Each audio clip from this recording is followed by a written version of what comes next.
that's going to be so much easier for you to start a family and live a productive, loving, happy life. I think a lot of us rush into relationships. We follow our heart. The Bible tells us not to do that. Love is a command. It's not a choice. If you can fall in love, then you can fall out of love. So I would say slow down. Find that right person. And you need to be talking about these issues with that partner. Some of you guys are awful young and you're dating right now. Bible study at Kentucky Welding Institute talking about abortion this week. I'm pro-choice, as in I should choose to abstain until I'm ready to bring a baby into the world. We started the study with 2 quick clips. One from the movie Unplanned, a story of Abby Johnson, who is a Planned Parenthood director, and her story of her 180 from going to performing multiple abortions to becoming pro-life. The other clip from Hadley Duvall, an ad running in Kentucky right now for the governor's race, where she speaks up for having abortions and against the current governor candidate who is pro-life and doesn't want, and in her view, wants to take away the choice of women to abort babies. We talked about experiences we've had in talking about abortion and how those conversations went for us. In most cases, didn't go so hot, or at least we didn't express ourselves the way we wished we would have. We articulated the pro-choice position. We articulated the pro-life position. And I'm going to go ahead and list some arguments for you right now on both sides. I'm going to start with the pro-choice, and I'm going to give the arguments on the pro-life side that I think are great arguments right back. So number one, you're going to hear pro-choicers say, "My body, my choice." And I'm going to throw back, it's in your body, it's not your body, not even your DNA. So I don't see how that's your choice to execute somebody else's life. Number two, reproductive freedom. Well, if we're talking about freedom, I'm going to speak up for the baby's freedom. Like, let's let the baby live, not just your choice to execute because of, and we'll get into some of these really facetious reasons why people give on abortion. Number three, when does life begin? And I'm going to say every biology textbook I've read says at conception. Number four, part of a woman's body like an appendix. I'm going to, almost like number one here, I'm going to say, no, it's different DNA. It's not your body. It's a different body living inside of your body. Like that's part of biology here. Number five, the argument is it's just a fetus. It's not a human. And actually, I'm going to argue back that the Latin word, it means unborn. Fetus is a baby. That's what it literally means. It's also, and watch yourself, pro-choicers, this is a Nazi logical way of thinking here. You're trying to dehumanize what the baby is, much like Hitler did to the Jews. It makes it easier to slaughter, right? So let's not do that. Let's not dehumanize what the fetus is, a human child. Number six, it's just a clump of cells. It's not fully developed.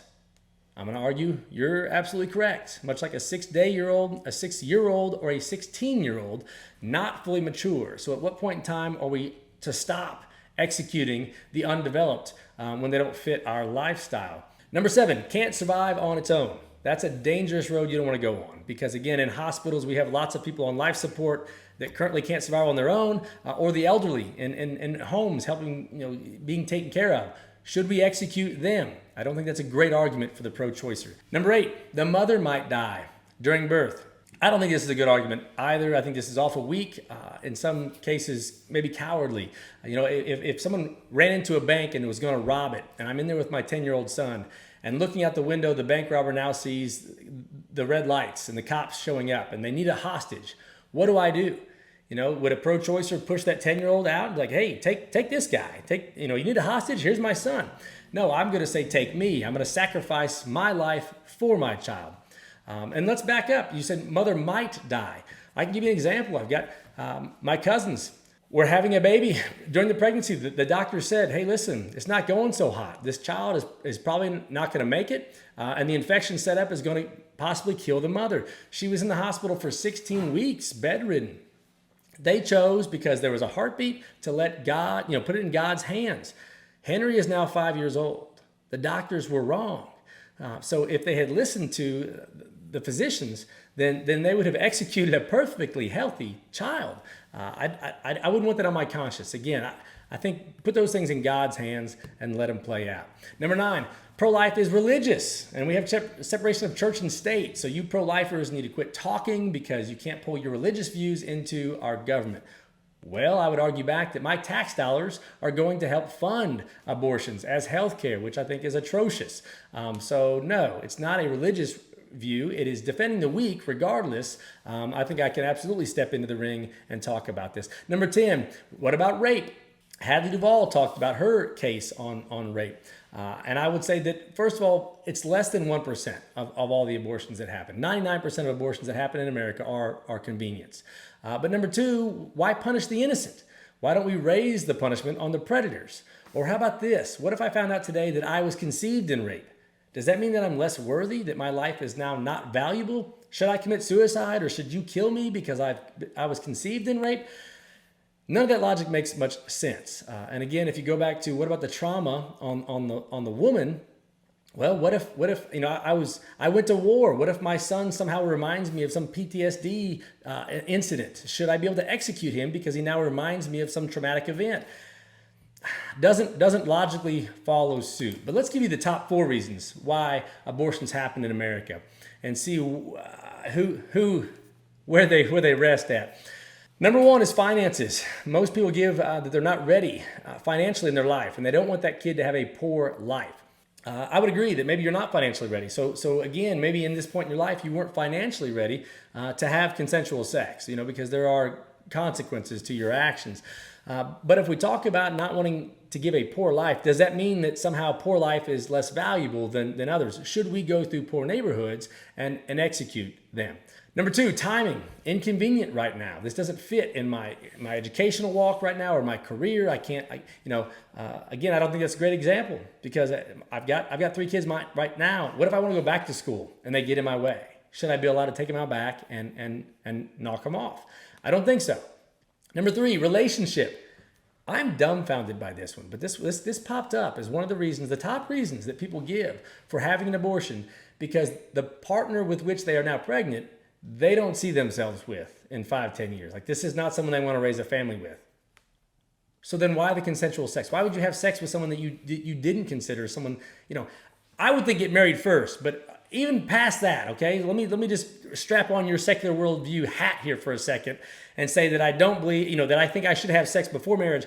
Why would I want to have sex with someone I don't see myself with, or I don't consider a viable candidate for relationship? Number 4, mentally not ready to be a parent. That's great. Then I also believe that you're mentally not ready to have sex. If you're not mentally ready to be an adult, then stop doing adult things. God gave us sex as a gift. It happens after marriage, and it is designed to have a family, to raise kids. It's not designed, as the devil would have you do, as a perversion. And that's what we've done with it, right? Sex is a beautiful thing, a gift from God. And the devil owns nothing. He creates no joys. All he does is pervert the good stuff of God. Take food. Is food good? Yes. Can you have too much of it and pervert that? Yes. Is sex good? Yes. Can the devil pervert that? Yes. Alcohol. It's not a sin to drink. Can you pervert it and get drunk? Yes. Does the Bible speak out against getting drunk? Yes. So think of it in those terms. And again, so sex in the right hands, awesome, beautiful. And the consequences of that, maybe a child, great. In a married family and building a family. Outside of that, yes, a lot of things pop up, and the heated topic of abortion is a consequence. A couple quick facts about the human inside your belly. At day 1, human chromosomes are present and life begins. Biology textbooks tell you life begins at conception. Day 22, heartbeat with the child's own blood, often a different blood type than mama. Day 42, brain waves detectable. Day 50, baby can kick, like mama can feel that bouncing around in there. Day 57, every organ is in place. So that baby is formed, ready, human at day 57. And if you divide that out, you're like 2 months deep in that, not even out of the first trimester. And that child is definitely recognizable as a baby. History and money. Let's follow it real quick. And I'm going to pick on Planned Parenthood because this is my talk. Margaret Sanger started Planned Parenthood as a way to control the black population. And to this day, her legacy continues. The black population is roughly 13% of the U.S. population, and it constitutes 39% of abortions. And Planned Parenthood strategically places abortion clinics in minority neighborhoods, like they are targeted. I'm not making this sound racist. This is a racial issue. My worldview tells me that there's only one race, the human race, and then Adam and Eve is all our mother and father. 46% of Planned Parenthood's budget comes from government health services, grants, and reimbursements. I think that is atrocious. If you want to talk about separation of church and state, religiously, I don't understand how abortion can hold water, and yet my tax dollars are going to fund the killing of innocent life. 21% of Planned Parenthood budget comes from private contributions from heavy hitters like Bill Gates and George Soros. Planned Parenthood investigated just a few years back for harvesting usable products of conception. Usable products of conception means baby parts. They were selling to STEM Express. One location alone in California, Mar Monte, estimated $1 million in revenue off the harvesting of baby parts and selling them. Sounds like a pretty nasty business to me. But it would also tell you why the propaganda is so rich and deep in wanting to convince people that abortion is okay and this baby's not going to fit your life right now. Go ahead and do this. It's your body. It's your choice. I mean, there's money to be made off of it. Biblically, where do I stand? Jeremiah 1:1 says, I chose you before I formed you in the womb. God knows those unborn babies. They're his children. It's not for us to take those lives. And I view this as child sacrifice. And you think, we are a developed country. We are not some crazy religious group in some third world country. I don't know what your mind goes to when you think of child sacrifice. Maybe it's Indiana Jones and the Temple of Doom, where they're sacrificing children to some crazy god with horns on its head. But Psalms 106, yea, they sacrifice their sons and their daughters unto devils and shed innocent blood, even the blood of their sons and daughters, whom they sacrificed unto idols. I think that's what we're doing in America right now. And again, you're saying, well, what idol? What are you talking about? America, large in part right now, especially the secular side, nihilistic worldview, we believe in no God, right? In the vacuum of God, no God, then we are God. Because think of how the American culture is turned on right now, that we get to decide what truth is, what right is, what moral means. So we do what we want. And right now I've found out that I'm pregnant, but that doesn't fit my financial goals or my career goals or my relationship goals or my mental and emotional goals. So I will execute this child. I will sacrifice this baby to the God of me, my lifestyle, what I want. So I think it's absolutely child sacrifice. I'm going to wrap up with the gospel. God created us, I'm going to say 6,000 years ago, if you count the genealogies. 2,000 years from Adam to Abraham, 2,000 years from Abraham to Jesus, and we live in the year 2000. God created us and loves us. Sin separates us from God, and God has to judge sin. You can't be a just and holy God and turn a blind eye to sinful acts. It has to be judged. If he's loving, then he has to judge that evil. So you think, well, that's crazy then. So we're condemned to hell. Yes, that's what we deserve is hell in this sinful state. But God, seeing that, sent his son, Jesus Christ, to die for us. So he will judge the sin, or he has judged your sin on his son. All right, so substitutionally, Jesus took your rap. He took all your sins and he took your judgment. If you choose to accept what Jesus did for you on the cross, then you will be co-heirs with him in heaven. You will be worshiping in God's presence with God, worshiping God for eternity. If you don't, if you turn away from God, if you deny Jesus Christ and what he did for you on the cross, then you're accepting the judgment on yourself. You are choosing to be judged yourself. I'm going to close out with James 1:22. It says, be doers of the word, not just hearers, lest you deceive yourself. I got 4 quick points for you. Number 1, what do you stand for? 1 Peter 3:15 tells us to always be ready to give a defense for the hope that is within you. Stop giving me Facebook and Instagram sound bites. Why do you believe that abortion is good or bad? And then be willing to debate that, I guess. Talk that through. I'm going to say, number 2, that all life is valuable. And I don't understand how we can devalue the unborn life. As Americans, we want to defend, right? We want to go and defend the weak. Different nations, different people groups, even inside of America, we want to stick up for the little guy. We want different sexes, different races. We want to defend minorities, smaller groups and thoughts. And that's great.